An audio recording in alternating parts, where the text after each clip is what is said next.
Good evening, everyone, and thank you for joining us tonight.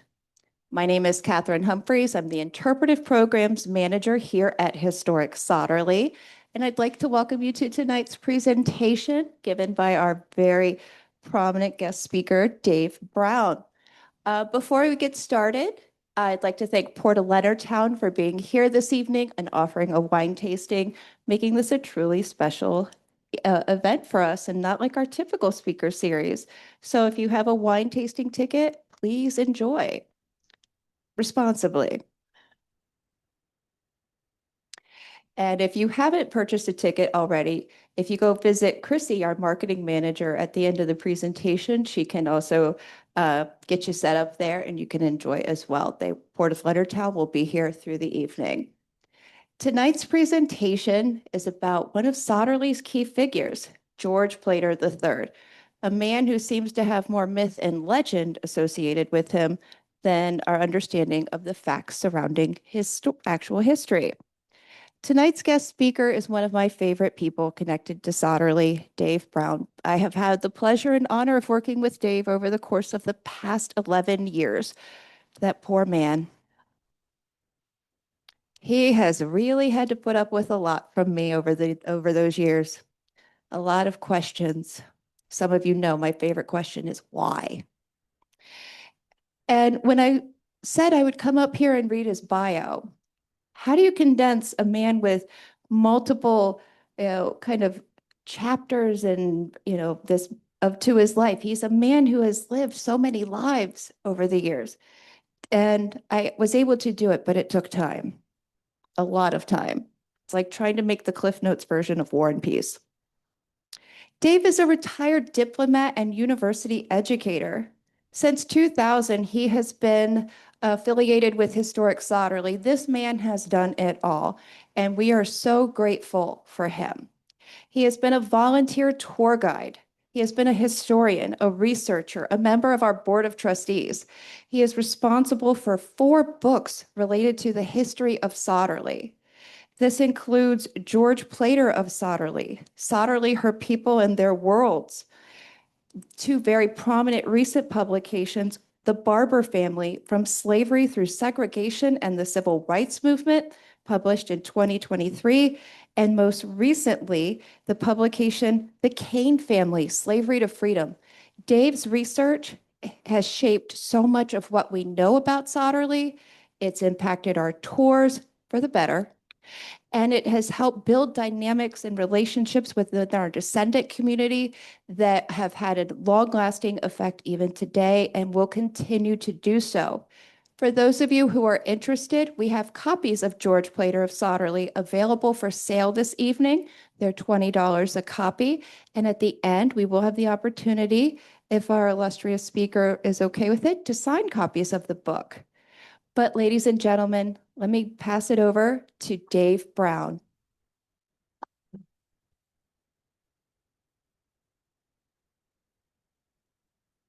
Thank you, Catherine. And thank you all for coming. I'm really impressed.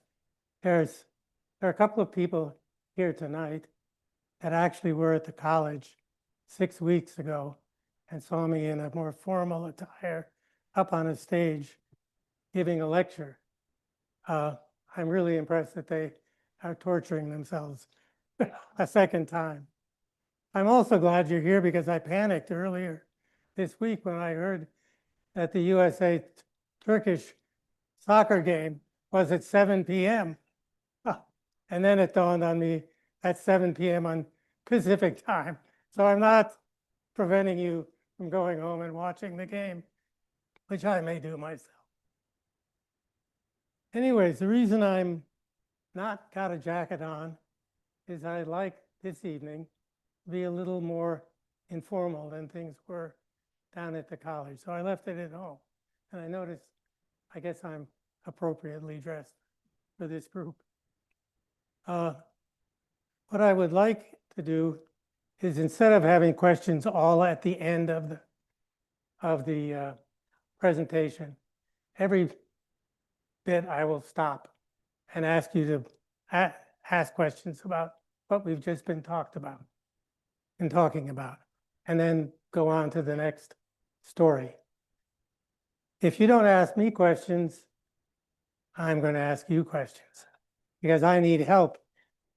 In each of the stories I tell about George Plater and how he made a difference, you have to set the context. And the context is much bigger than just George himself. So with that agreement that we are going to cooperate, let me start and tell you a little bit about George Plater. He's a local boy. Excuse me.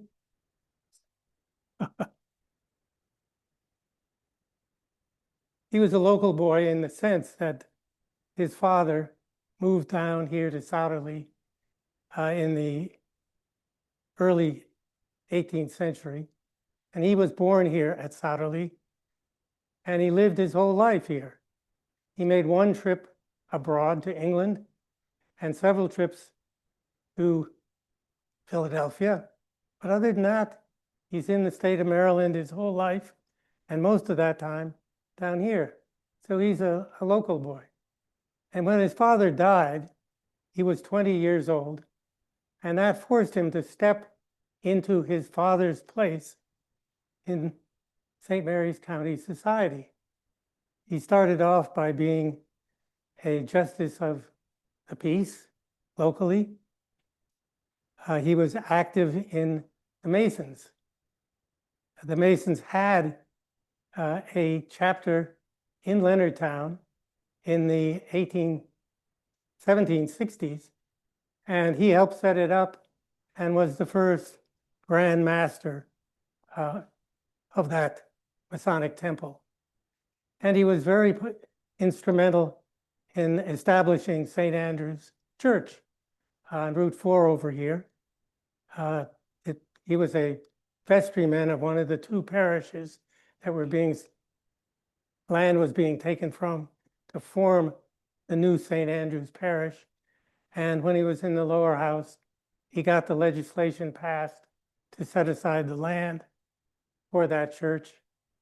And when the church was finished, they had to sell the pews, and he and Abraham Barnes, who was the master of Tudor Hall, owner of Tudor Hall, were the ones who bought Pier number 1 for their families to sit in the church. So he was stepping in from his father's death right into the role of being a typical, or I would say almost an ideal example of what an 18th century community leader was in those colonial times.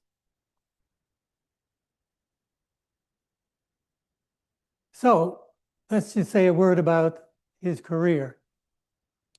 And you see this is broken into two segments with a little thing in the middle. The top part, there we go here, got a little toy, might as well use it. The top three here are when he was in the colonial administration, working for the British. And then in 1775, war broke out with the British, and he, in early 1776, got involved in the Maryland conventions, which were organizing the opposition to take over control of the colony from the British administration. He was both in the convention and a member of the Council of Safety. And then that transitioned to his service as a patriot leader in Maryland. He was at the Constitutional Convention that wrote the first form of government and Bill of Rights for the state of Maryland. He was on the drafting committee, didn't do a lot, but he was nevertheless that prominent a member. He went on to be elected as a member of the Senate and as a delegate to the Continental Congress in Philadelphia. He later became the president of the Maryland Senate for most of the 1780s and helped get the everyday functioning of the new state government working smoothly. And then after the Constitution was drafted in Philadelphia, it was sent here to be ratified, and he chaired, as president, a special convention that was elected to ratify that convention, ratify the Constitution. And then at the end of his life, he was unanimously elected as the 6th governor of Maryland. Now, I'd like to point out just one thing about this, and that is that it was very unusual for someone who had been a leader in the colonial British establishment to end up as a patriot leader. Where did the leaders of the Maryland opposition, the members of the convention, come from? They came from the lower house of the assembly, which were generally critical of the way the governor was running the province. And so there were only two people who were senior British officials who ended up being important in the establishment of Maryland as a separate state and other events that took place. He and one other gentleman. Most of the other senior people either went home to Britain, went back to their plantations, tried to keep their head down because they didn't know who was going to win. He made a decision, a difficult one, to support the convention, the revolution. Okay, I'm going to stop there. Please, you promised to ask a lot of questions. Question is, does that mean he spent a lot of time up in Annapolis? Yes. Did he go by boat or did he go by?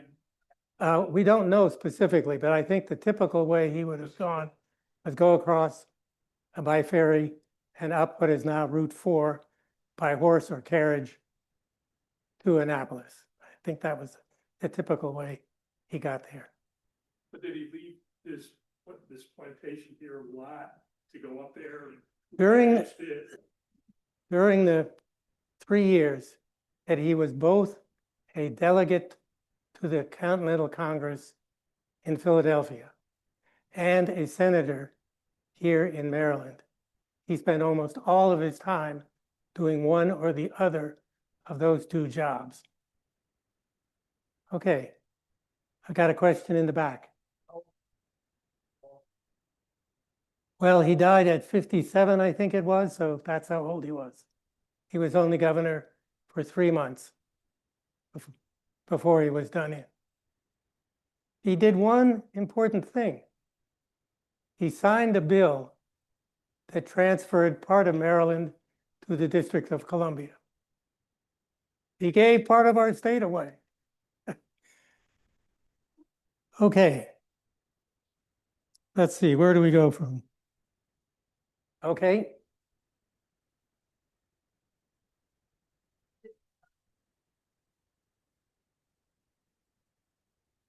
His grandfather came in the late 17th century. And so George, is a 3rd generation Marylander. And they were Anglicans. Yes. So he wasn't escaping. Here's another bit of trivia, which gets in the way of things. But the Plater family at that time owned an estate in England called Sotterley Hall. But his line of the family was not in line to inherit that. So our understanding is that his grandfather decided to go to the New World and make his way. Fortunately, he came to Maryland.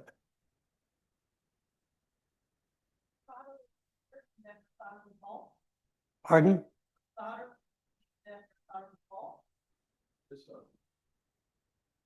Okay, I'll answer that question now.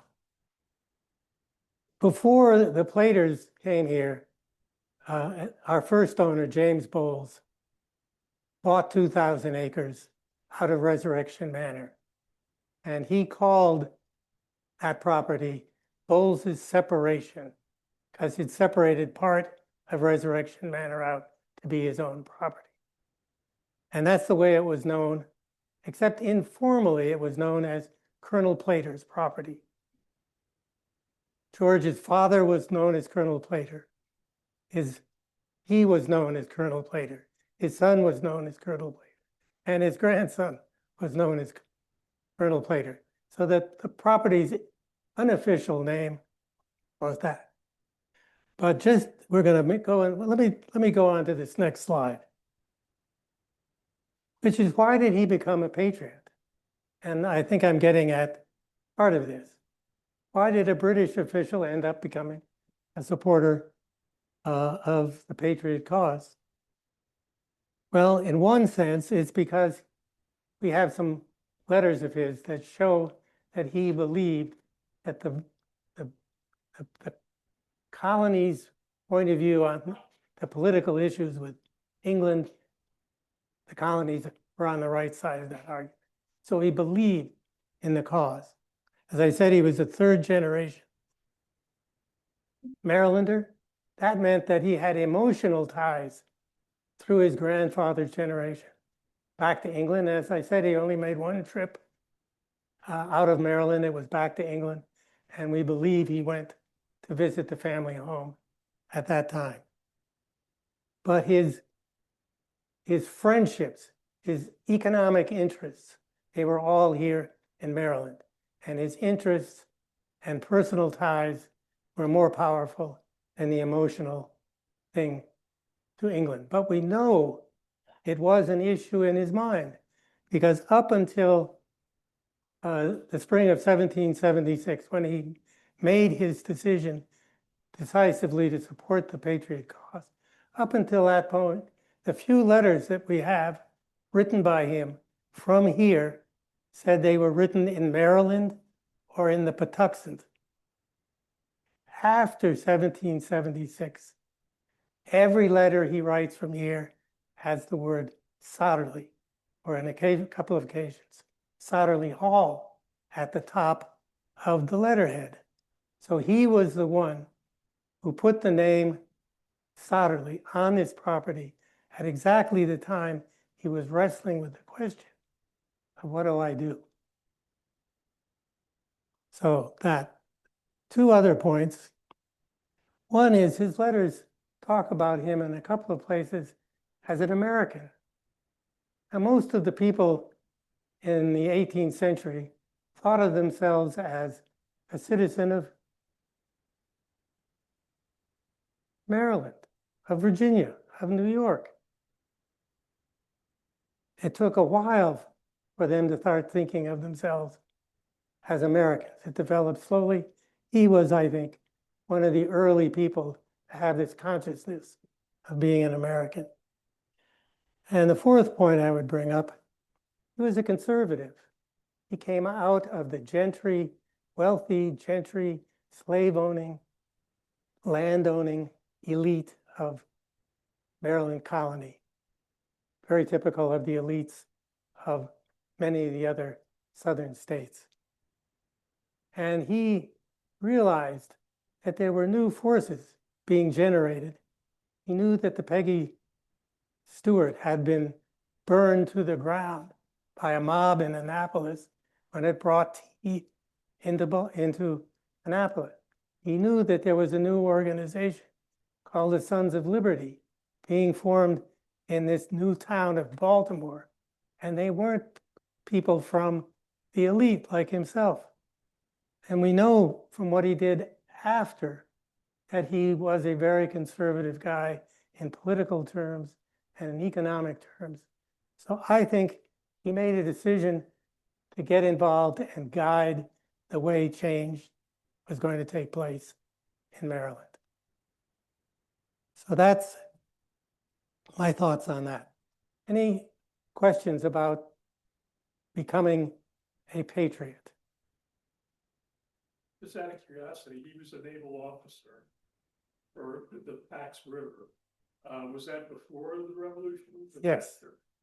So he witnessed what was going on. Well, the naval officer is a misnomer. it was a customs official. He was collecting the taxes and fees on behalf of the British government and the Baltimore family when ships went in and out. And these people, there were 4 or 5 of them around Maryland, were known as naval officers, but they were actually customs officials. Okay, I'm going to sit down now. I'm going to talk now about 3 stories of how George Plater made a difference. And the first had to do with Governor Eden's departure from Maryland. It was what Plater was able to arrange or have it play a role in was the peaceful departure of the governor of the province. Now, what's the background of this? The background of what was to take place in 1776 in Maryland was what had taken place in the fall of 1775 in Virginia. What happened that fall in Virginia?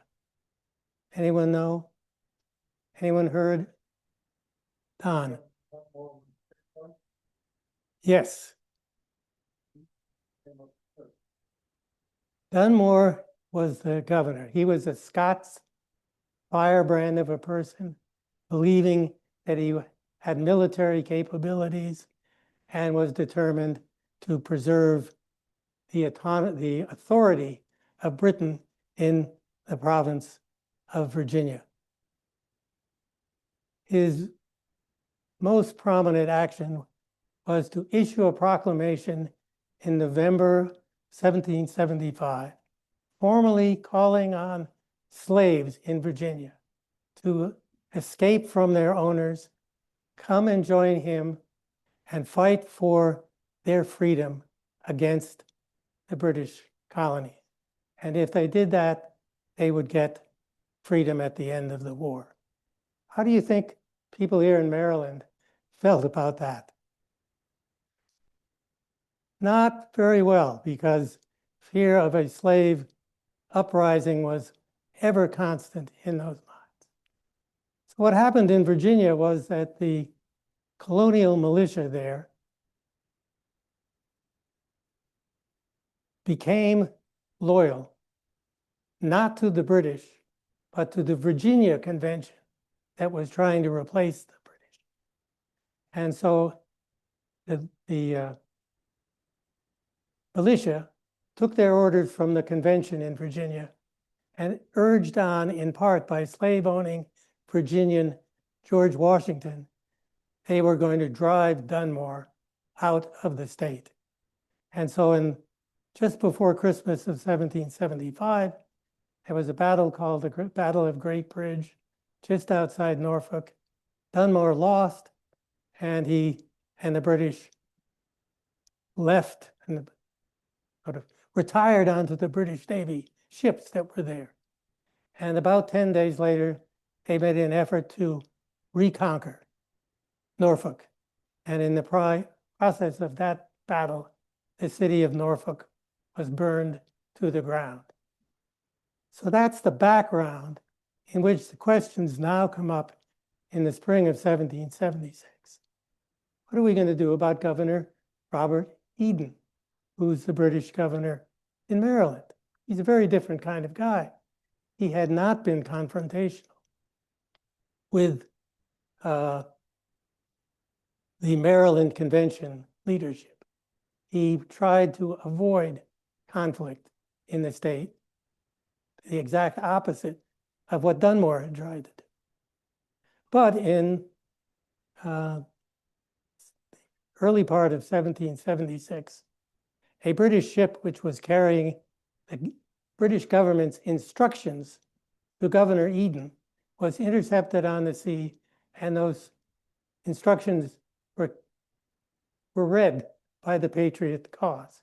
And they said that Eden was to cooperate with the British military in any way that they asked. John Hancock, who was then the president of the Continental Congress, said, "This is outrageous. He must be arrested."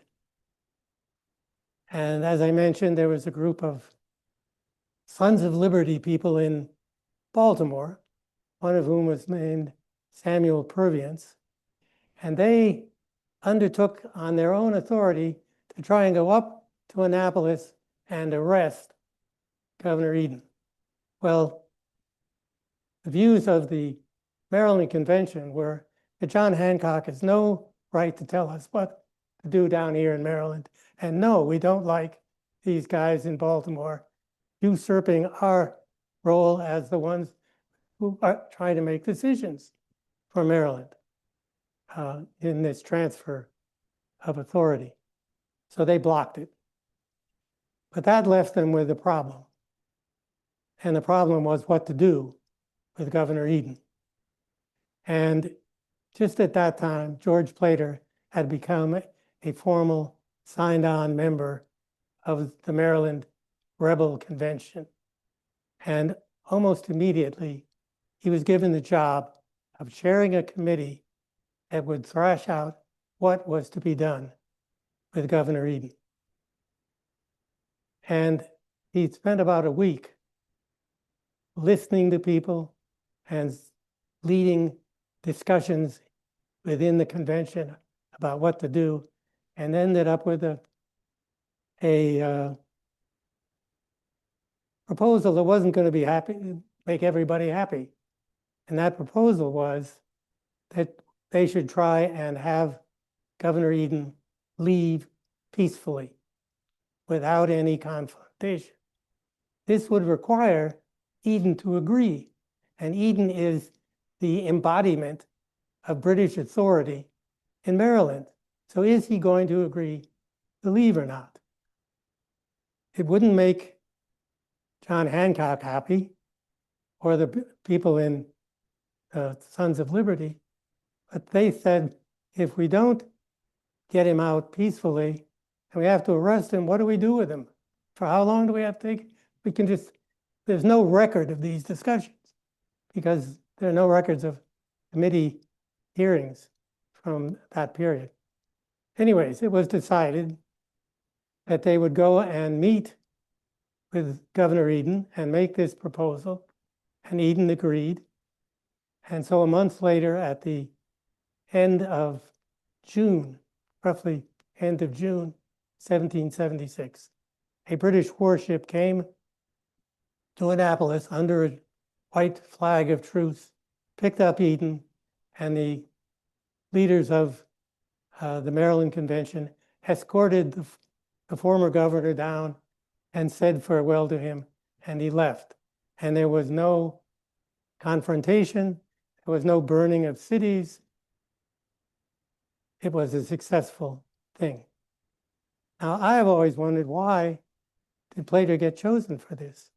Because there was nothing in his record that indicated that he would have the political skills to figure out the practical aspects, the political aspects, how to please all the different and resolve this in a sensible way. But whatever the reasons for his choice were, he did a very good job of working out a pragmatic consensus solution, which they did succeed in implementing. And that was the first step in his developing leadership in this period. Any questions about all that? Any comments? Things to add?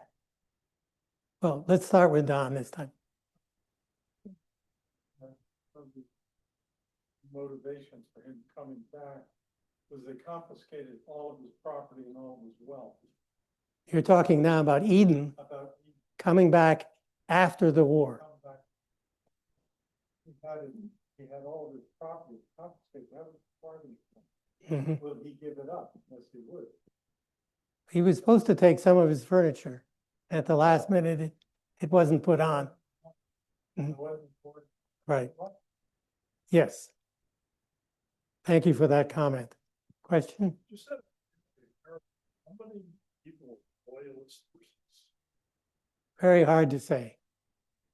There was a significant loyalist group on the Eastern Shore, which was a problem for Annapolis consistently. The general thought was that maybe there were a third who were loyalist leaning, a third who were patriot leaning, and a third who were in the middle, but there's no real statistical basis or information that I'm aware of that documents all that.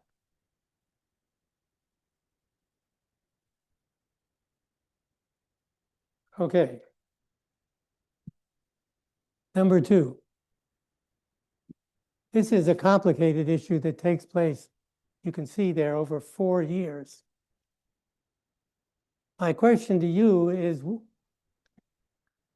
Western lands, what are we talking about when I say Western lands was an issue related to the ratification of the Articles of Confederation? What is the Western land?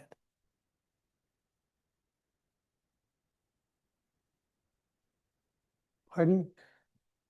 On the other side. Exactly. As a result of the French and Indian War, England got authority over the French lands and basically everything from the Appalachians to the Mississippi River.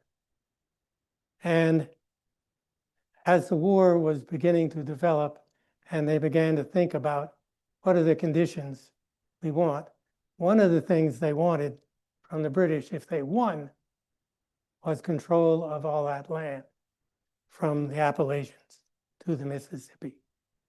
That was actually written into the instructions for our peace negotiators eventually. The question was, if we in fact get that land, what's going to be done with it? And there were 2 points of view on this. One was the point of view of the large states who had western borders and whose charters gave them authority over all the land from their property across the Appalachians all the way to the Mississippi. Georgia, Carolinas, Virginia, Pennsylvania, New York had these claims.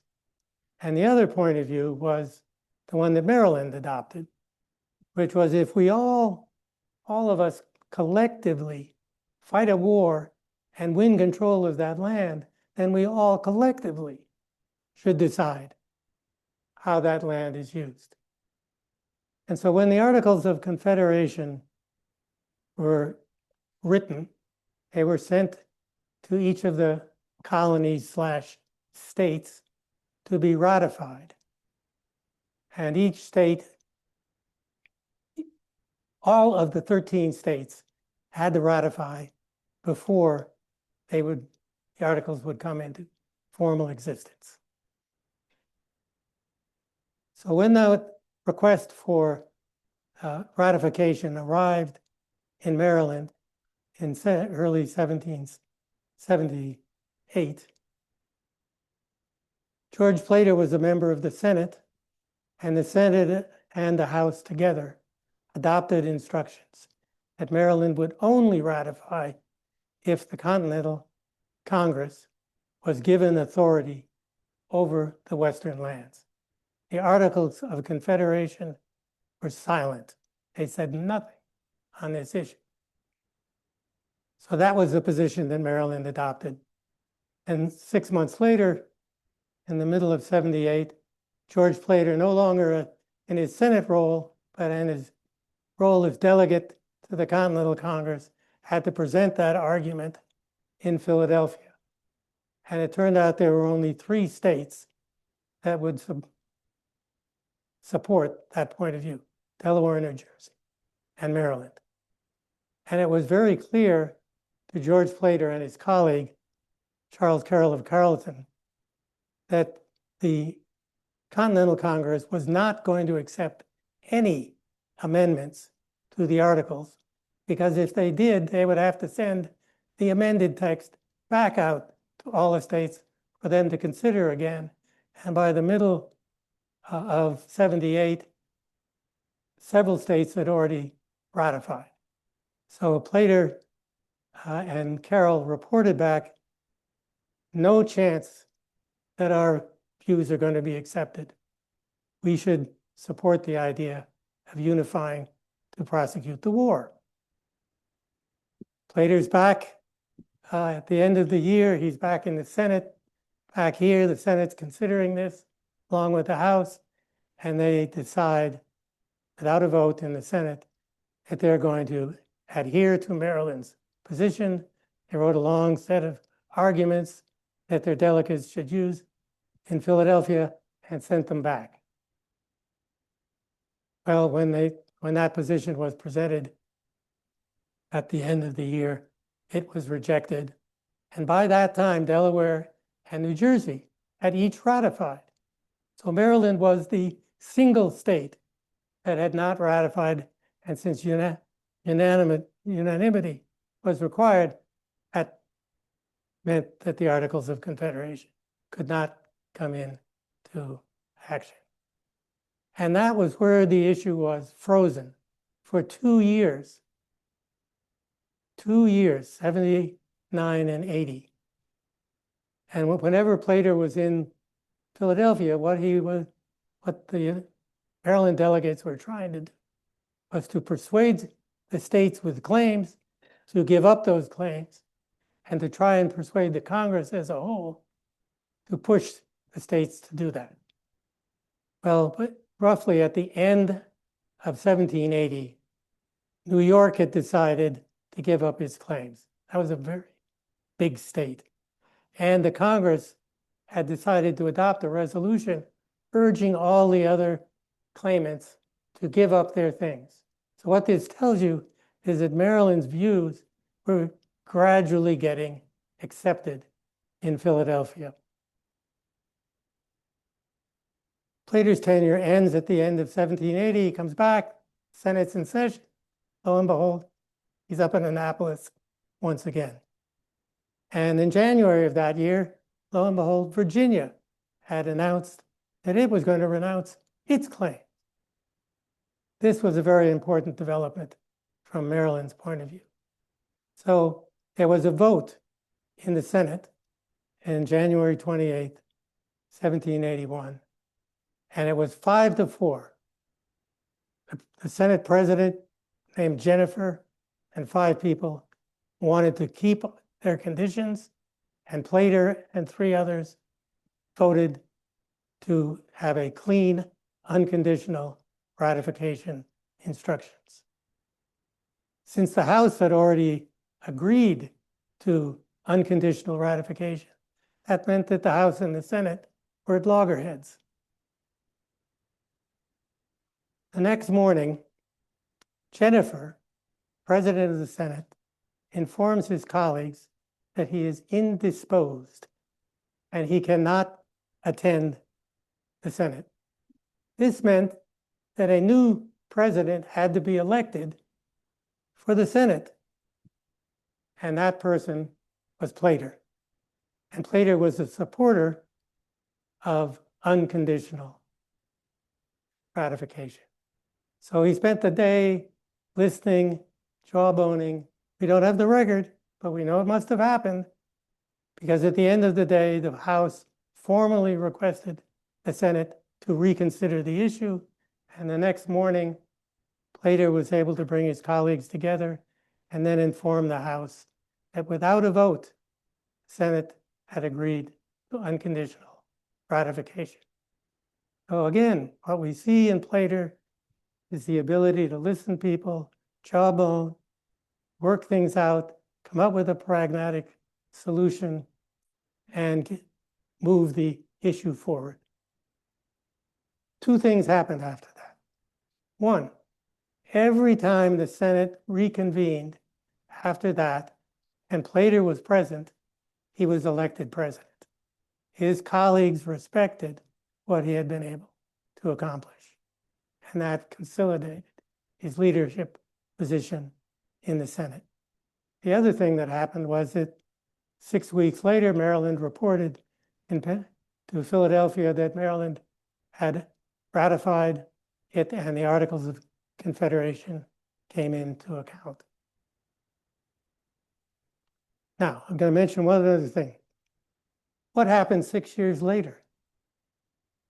6 years later, the Continental Congress, as one of its last acts, passes the Northwest Ordinance. And what does that ordinance do? It sets the framework for admitting new states to the Union.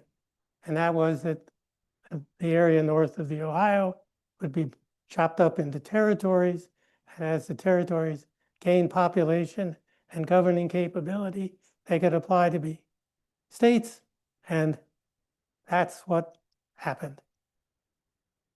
So the ratification not only brought unity to the Patriot cause, but it led to Maryland's position actually being adopted. Any questions or comments about that? By the way, why did the Northwest Ordinance only deal with the area north of the Ohio River? It's got this whole other section of land.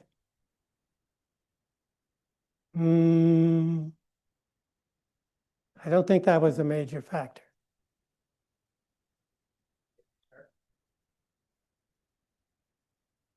Slavery. Why?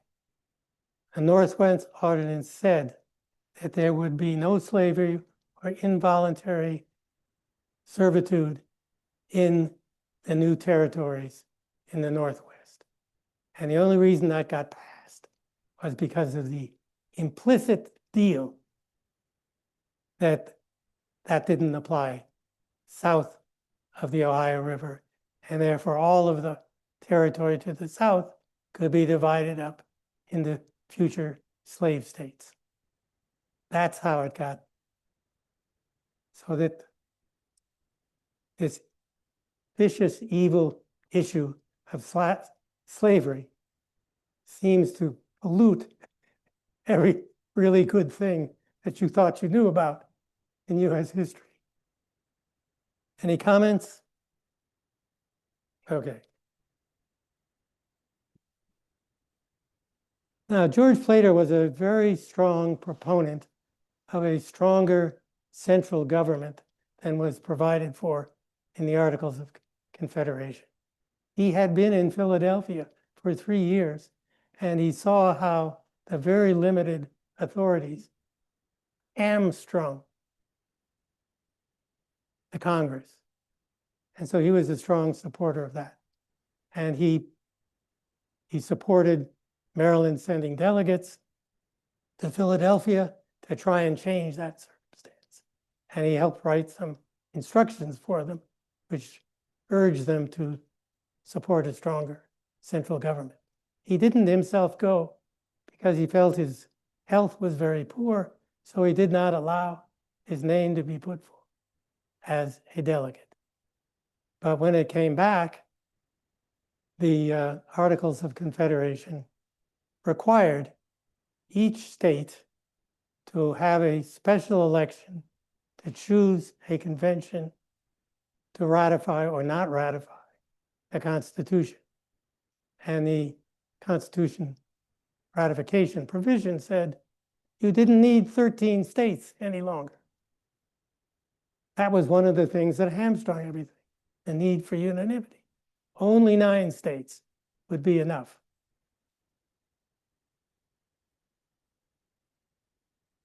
Now, what time is it? Okay, I can do this. What are the opening words of the Constitution? We, the people of the United States, in order to blah, blah, blah, blah, do ordain and establish this Constitution. Those words were very important. One was, we, the people.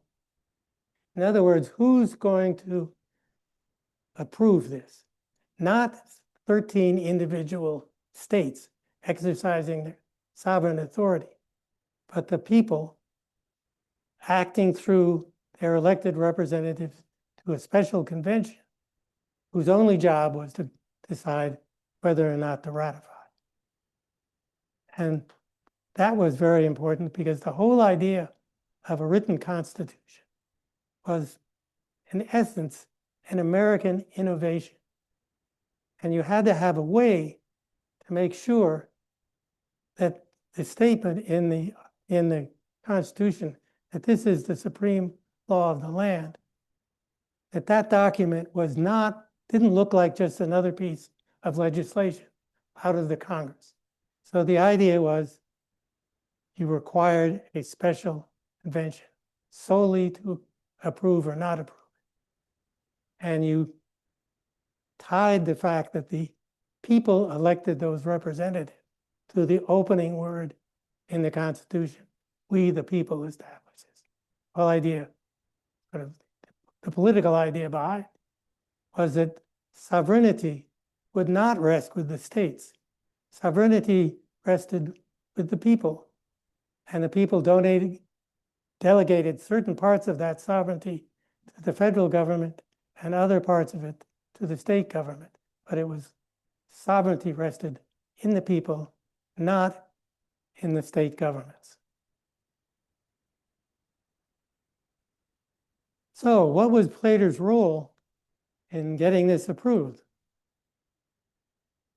This was an unusual election for the convention because there were proto-parties, the Federalists, who supported the ratification, and the Anti-Federalists who were opposed. And Plater was a Federalist. He urged friends like himself to run in this election and got himself elected.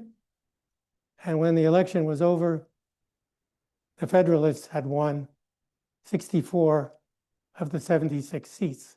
So there was, in essence, no doubt that the Constitution was going to be ratified. But there were two things that worried people.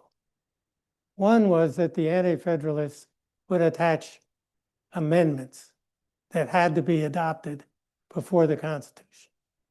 And the other was that they would maneuver for the convention to end without having made a decision on ratification because of the disagreements over amendment or not amendment.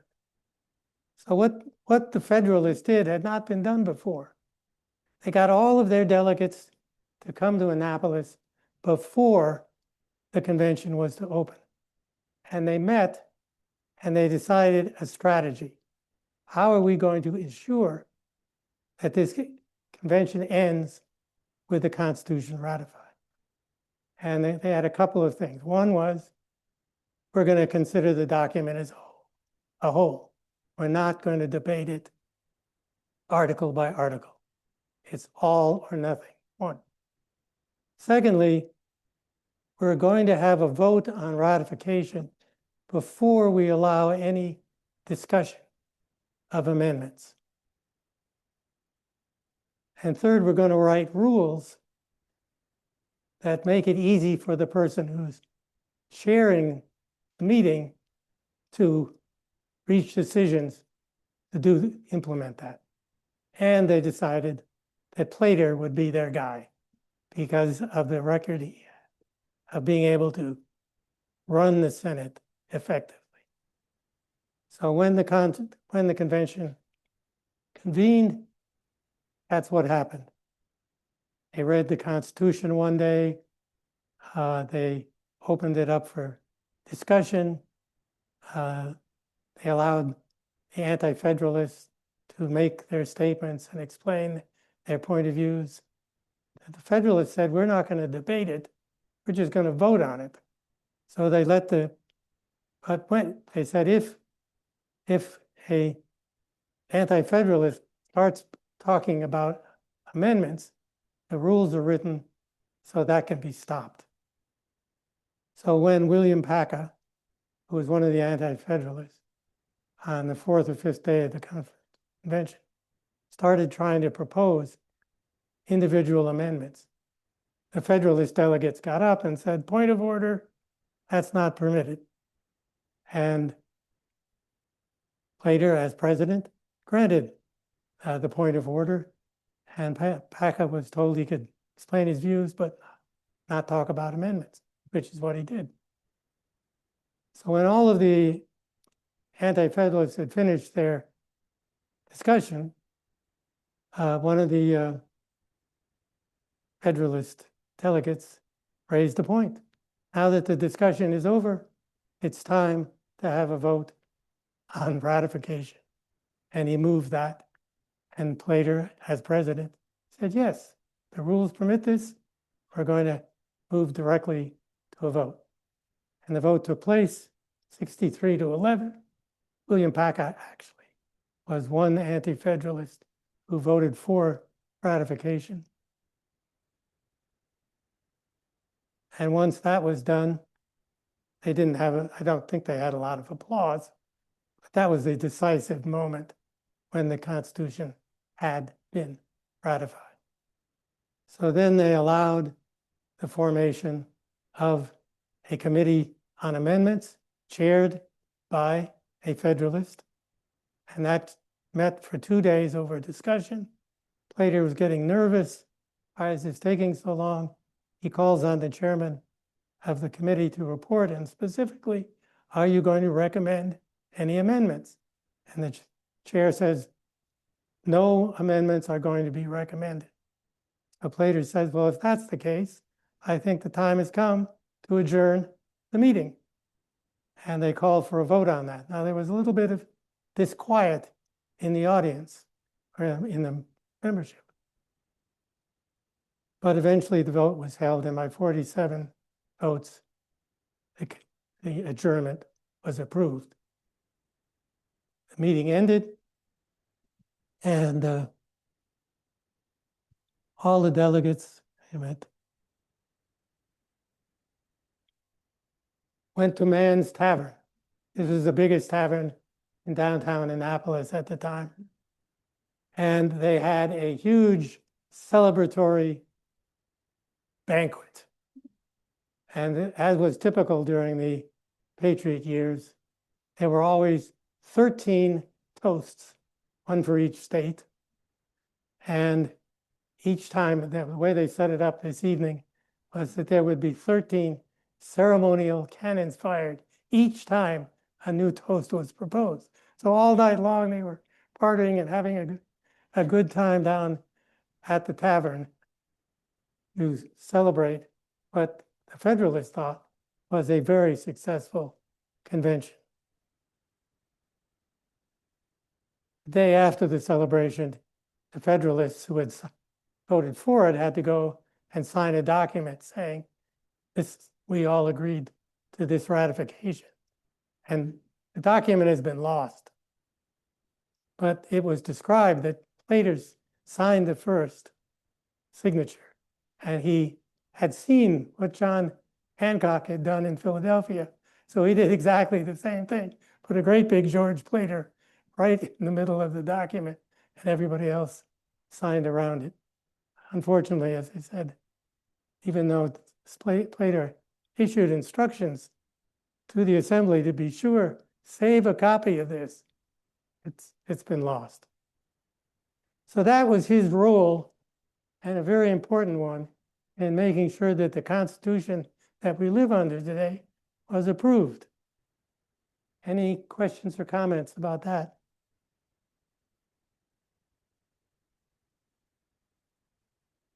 I guess I'm letting this drag on too long. Okay. Now, I don't want everyone to go away thinking that Plater was a saint or a perfect man any more than George Washington or Jefferson was. He was a slave owner. His whole business of tobacco raising depended on enslaved labor. The house that he lived in depended on the labor and skill of unskilled and skilled laborers who helped build the house he lived in. As a slave owner, he bought and sold slaves. When they ran away, he posted notices to have them returned. At the end of the war, 3 of them escaped with a British privateer, went up to New York, and were given security there. He tried to have friends go to New York and get them back for him. So he was a slave owner. Now, as a result of the ideas of the American Revolution, opinions about slavery were changing. They changed in the North rather dramatically because slowly states adopted provisions banning slavery within their borders. That wasn't done in the South, but there were changes in the way people thought about slavery, and many owners allowed slaves to buy their freedom, or when they escaped, they just let them go, or they manumitted in their will. Did Plato do any of these things? No. There is no evidence that he ever freed even one of his slaves. So he was a believer in the slavery system to the end of his life and had no evidence of there being sort of reform ideas generating in his head as the way they were in many other people in the South. So that's the bad news about that. Any questions? What happened to his family? Like, did he have children?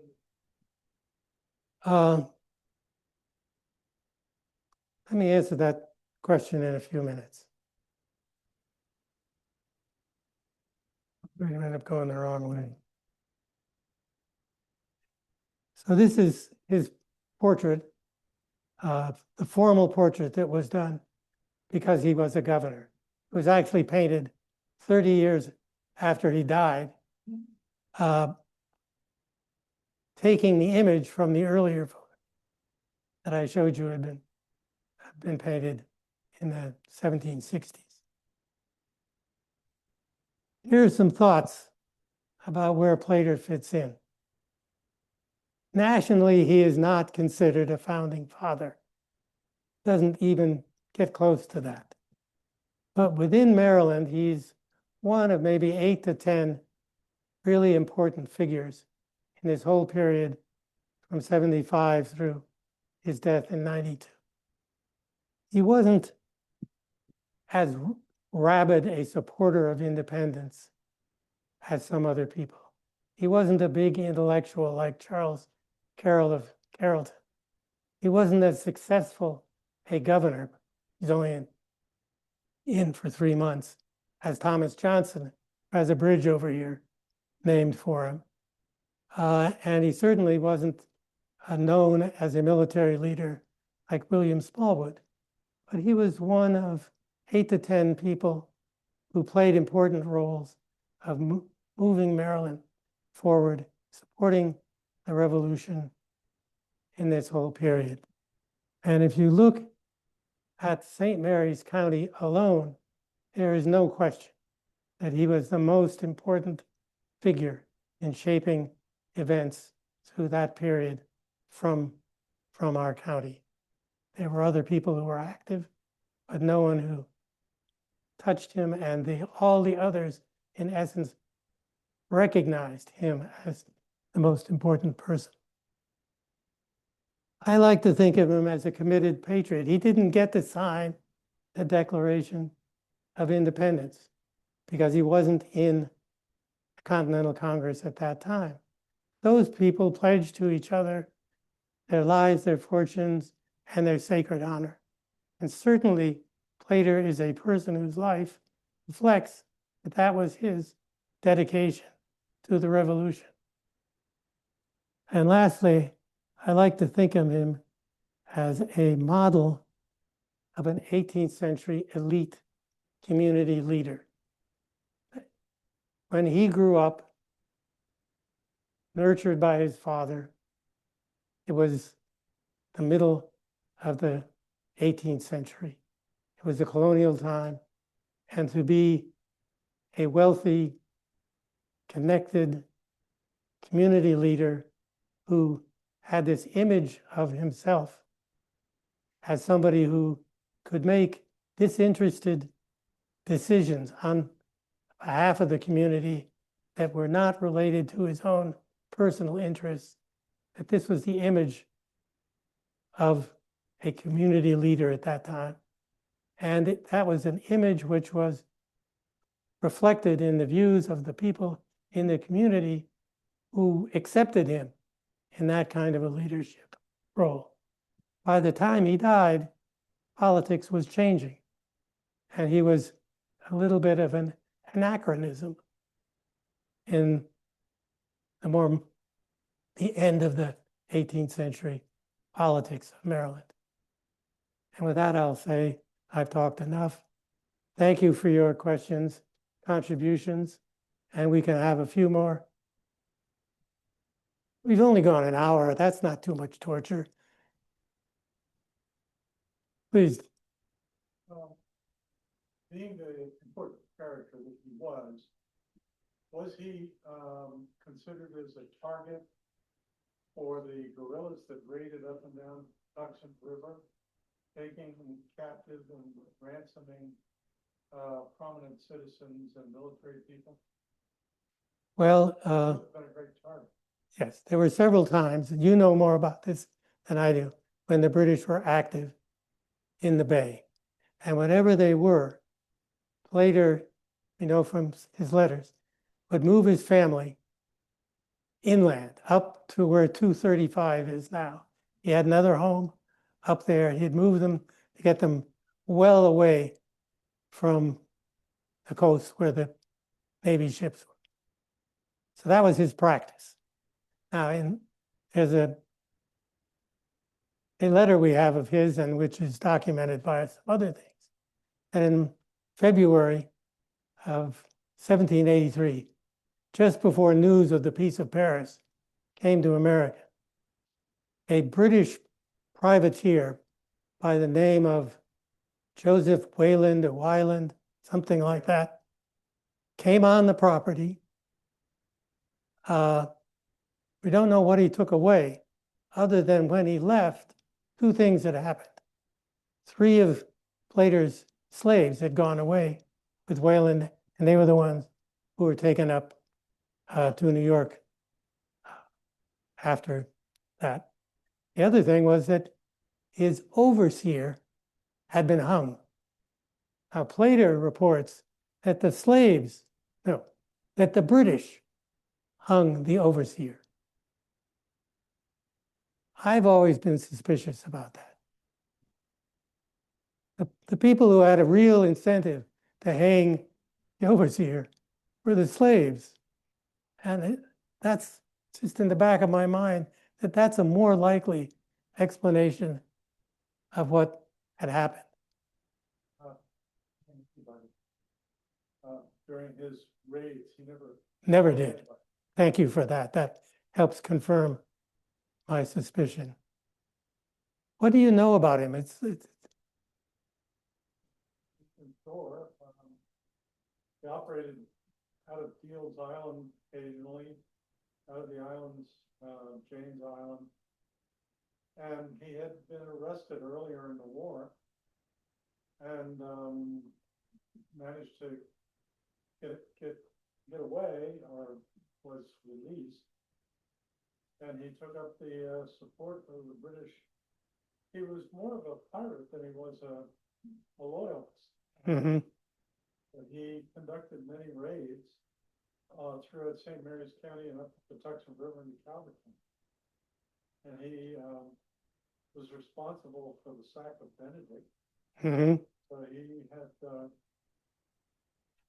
he's got quite a record, which is in a lot of it's in the Maryland State Archives, the Archives of Maryland, Right. and in the various papers, the Red Book and the Blue Book and Green Book, and he's the Black Book, and he was like he was more of a pirate than he was a. Thank you for saying that. I'm going to remember that he was more a pirate than a privateer. He was the only white man, and his crew was was all black. Most of them came from this region who've been freed. And he did the same thing to Lower Marlboro. But he may have had a commission from the British Navy, but Wayland never did. Thank you.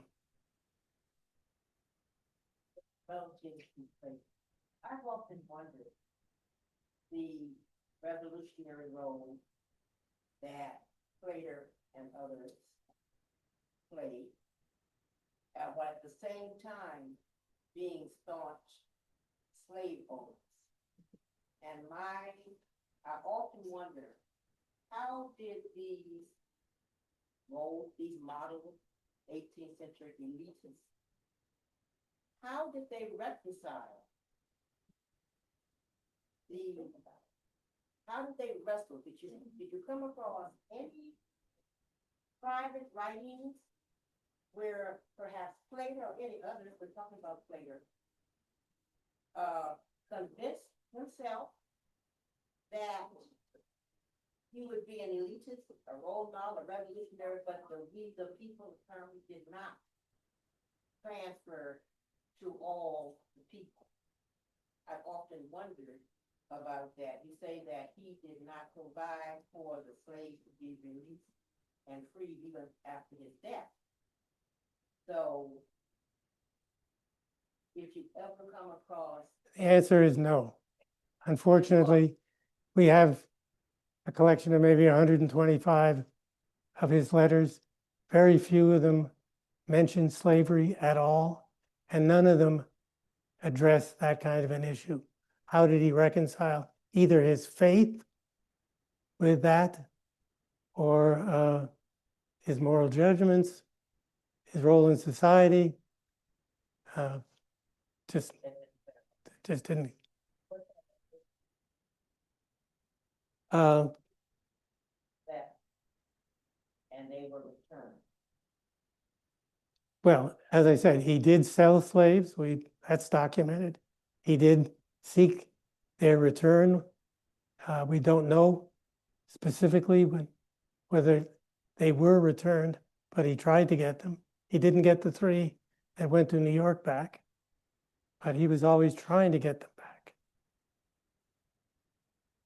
So I can't, unfortunately, I wish I could answer the question. Now, we had a question about his family. What happened to his family? Okay, he had 5 children, 3 sons. One son, George IV, inherits the property. George IV dies 10 years later. George V is then 5 years old. He inherits the property. His uncle, one of the 2 other male children of George, becomes his guardian. They don't get along at all. And George V was not the upstanding man that his predecessors had been. He had a drinking problem, he had a gambling problem, and he ended up having to sell the property to settle his debts. And he lived on under the guardianship of the courts with a person responsible for looking after his finances until 1845, 46 when he dies, and is buried in the property of his uncle. Now, the other male sons, the other 2, leave the county, never come back, except on visits. The daughters all leave the county. The one guy who, John Browsby Plater, the son who stays here, he dies relatively early in life, and all of his male children all leave St. Mary's. So by 1846, there are no longer male descendants of George Plater in the county. One of the mysteries is, where was he buried? Some of you may know that Sam Baldwin and I have been working very hard on trying to figure this out. And we think we know, but we're not absolutely sure. But one of the reasons that we don't know where his burial is because his family all left. And even his children did not seem to pay attention to maintaining the gravesite. When George IV, his main son, died, he was on a trip down by Valley Lee, and he's buried down in Valley Lee. His wife did not have his body moved back to Sotterley and buried next to his father. No. When the wife died, she had herself moved down to Valley Lee and buried with her husband. So they weren't paying any attention.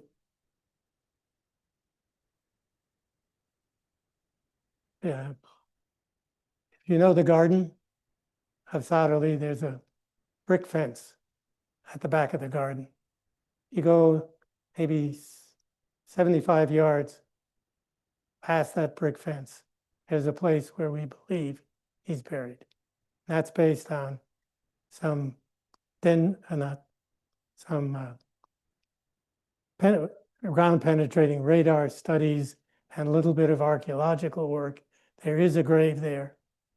Whose grave could it be other than George and his wife?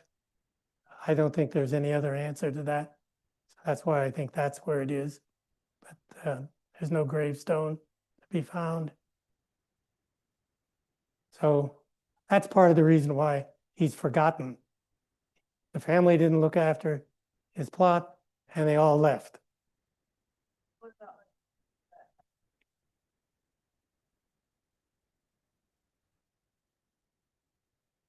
We don't know.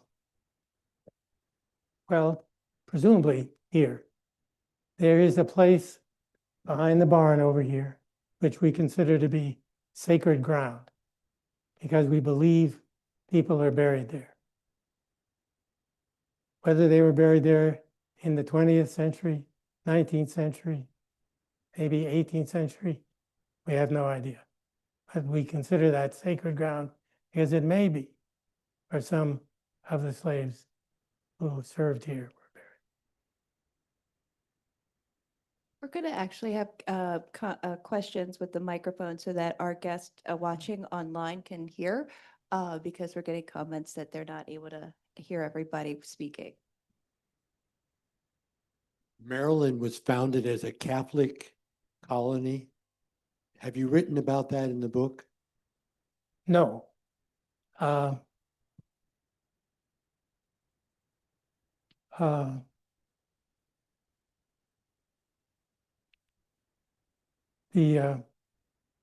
Those stories really date to the 17th century. Now people were living here. We have some names of people whose property may be on the land that Sotterley claims, but we don't know enough about their stories to really say anything specific about them. We wish we did, and we're finding out things all the time. So it's highly likely that at some point, some of that story will clarify. All right, we have a question up front here.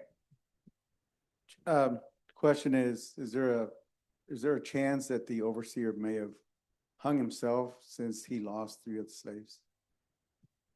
I guess technically possible, but I think highly unlikely. Hold on, one of our tour guides, Dr. Marcia Coe, has a question. Okay, so I was just wondering, your wonderful book about George Plater, have you discovered any new information since writing that book that you incorporated in this lecture? Not that I incorporated in this lecture, but we have found 2 letters of his that I wasn't aware of at the time. One of the ones is the letter that you know as being on the table in the drawing room.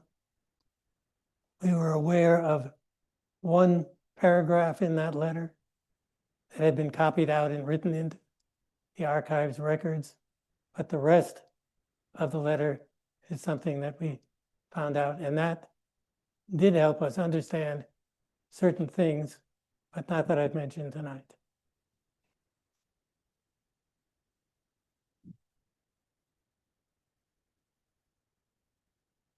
Okay. Hand up, I can't see the people in the back. How does one find a letter? Well, in this particular instance, it was for sale on the internet, and someone who was interested in Solderly bought it and sent it to us. And in another instance, I just found it online more and more stuff is being put online, and therefore you find new things. The one letter that we have a copy of on display in the Manor House, a Solderly supporter all the way in upstate New York found it on an online auction, contacted us, said, "Do you want this?" We were, "Yes, please." And they purchased it and brought it down to us. The original document is in the archives at St. Mary's College, but we do have a copy for visitors to look at on display in the Manor House for guided tours.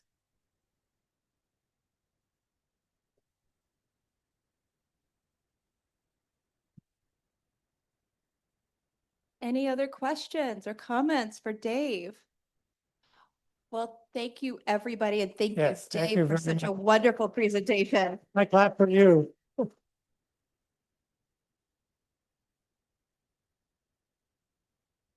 Before I let everybody go, while Yeah. I have your undivided attention, I'd like to point out we have two upcoming events also with 250th themed focus.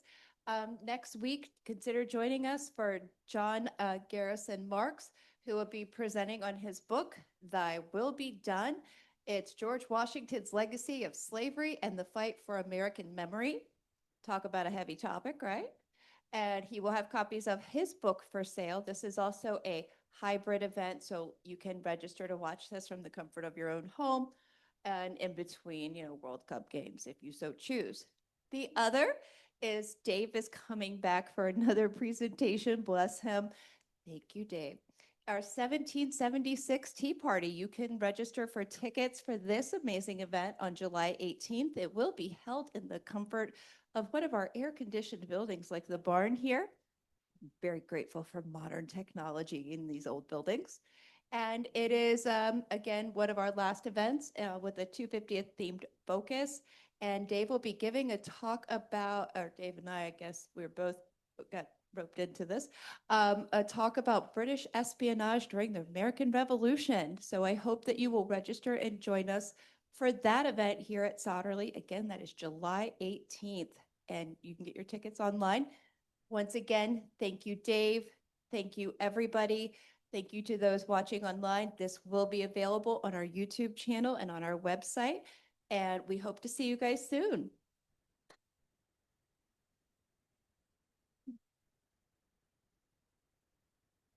And copies of Dave's book on George Plater are available for sale in the back, and our lovely host will be signing them. Thank you. Did your job well.